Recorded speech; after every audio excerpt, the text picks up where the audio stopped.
बिस्मिल्लाहिर्रहमानिर्रहीम ګرانو ملګرو تاسو ته په لرن انګلیش ان پښتو چینل کې په هراله او ستړي مشو یم ملګرو په نننی کلاس کې به تاسو ته داس د کوم چې مرسیه ستوي د سیسیس د پښتو چې کومه پیپري د هغې چې من کوم کور شروع کړو دا د هغې یو بل نوی ویډیو ده په دې کې به سمپل تاسو ته داس د کوم چې مرسیه ستوي او تاسو د ویډیو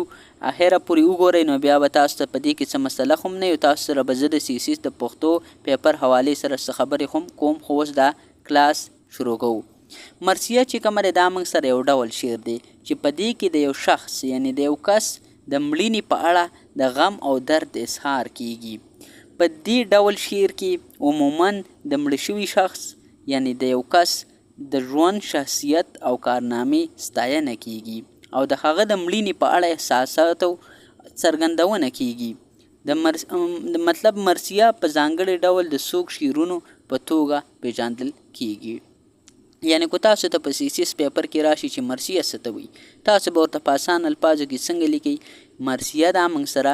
هغه ډول شعر دی یعنی د شعر مطلب موږ سره هغه قسم دی چې په دې کې څه کیږي په دې کې د یو کس په مرګ باندې یعنی یو کس مړ شوی که نه په هغې باندې د غم افسوس یعنی د خفګان اظهار کیږي یعنی چې دا کس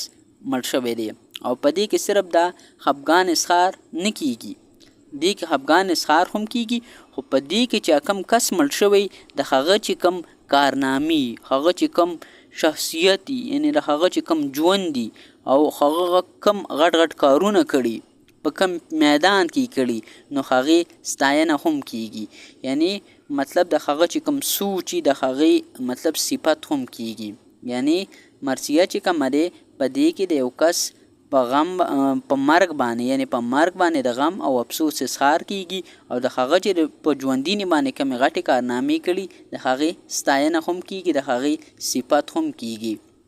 یعنی د هغه چې ژوند کم مطلب په ژوند کې څه اچیو کړي یعنی په ژوند کې هغه څه حاصل کړي نو هغه ټولو باره کې د صفت کیږي او مطلب د دې ستاینه کیږي یعنی اوس خو به تاسو ته په دې کې زه امید کوم چې هېڅ قسمه مسله نه ملګرو زه ځکه تاسو لپاره مطلب دا په دې باندې اوس ډېرې خبرې نه کیږي مرثیه باندې خو بهرحال زه تاسو یو مثال در کوم اوس که موږ باچا خان بابا وګورو هغه چې کم ژوند کې مطلب ارسه اچیو کړي یعنی په هغه باندې ته اوس په اسانه طریقې سره مرثیه لیکلی شي اوس که باچا خان بابا موږ وګورو نو مطلب